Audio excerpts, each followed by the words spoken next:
Good evening, ladies and gentlemen.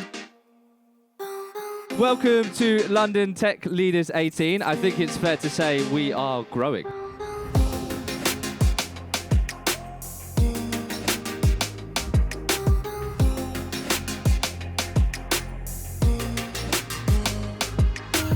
Thank you so much for coming out tonight on behalf of myself, the directors and the LTL team. A really great turnout, some fantastic people in the room, and thank you for showing your continued support for London Tech Leaders. It wouldn't be made possible without these guys: Kyndryl Tap, SUSE Sentry, Imagino, Bright Networks, App Circle, Uptime Labs, and of course, the founding partner, WeShape.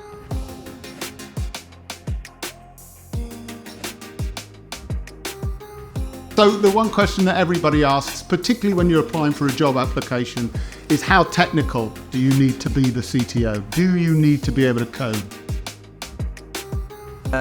Well, short answer to that is no, you don't have to, but it does help. It depends on context. So look, the CTO role for me is a bit like a snowflake. There's no two CTO roles that are the same. Every company you go into, the context is different, the C team is different.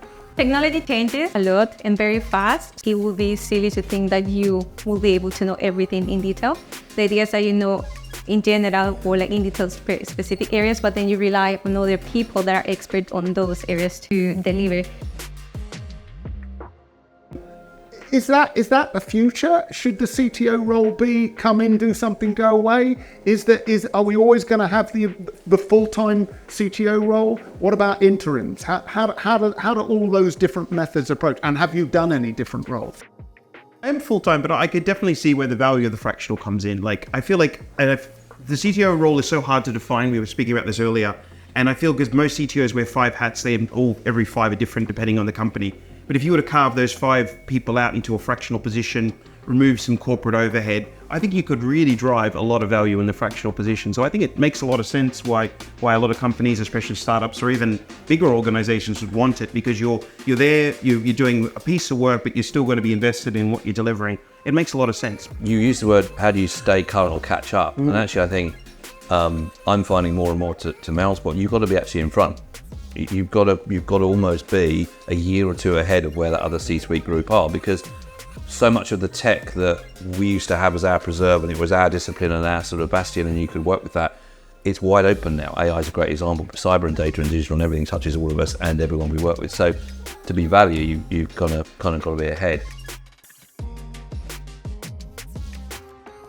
So one of the questions that keeps me awake at night is, what is that relationship between innovation and technical debt? And I firmly believe that today's innovation does become tomorrow's technical debt. And if that's a truism, what are we going to do about it?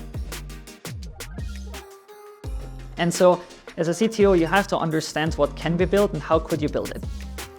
But there's a trick to this, which is that just because you can build it doesn't mean you can build it and someone will pay money for it. It sounds like a bloody complicated role. Why would anybody apply to become a CTO? I don't really know. Ladies and gentlemen, I hope you've had an interesting evening listening to our experts. If you want to be as good a CTO as they are, grab them afterwards. I'm sure they'll be happy to answer any of your questions. I'm still available for hire. Thank you very much.